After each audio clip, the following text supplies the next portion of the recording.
Hey everyone, welcome back to my YouTube channel. In today's video, I will show you how to archive or hide your delivered orders on Amazon.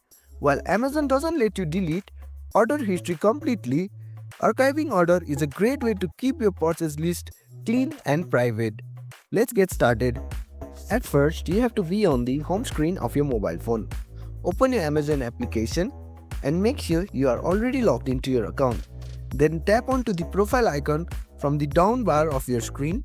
Once on your profile interface, you have to tap onto your orders. As you can see, I haven't ordered anything from Amazon yet, but you may have ordered plenty of items from the Amazon. Now I will guide you how to archive them so they no longer appear in your main order history. To do this, tap onto the order you want to hide, then scroll down and look the archive order option. Tap it and confirm your choice.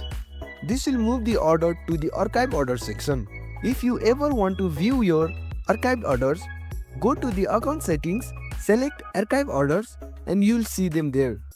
And there you have it. While Amazon doesn't let you delete orders permanently, archiving them is the best way to keep your order history tidy. If this tutorial helped you, don't forget to give it a thumbs up and subscribe to my channel for more tips and guides. Thanks for watching and I will see you in the next video.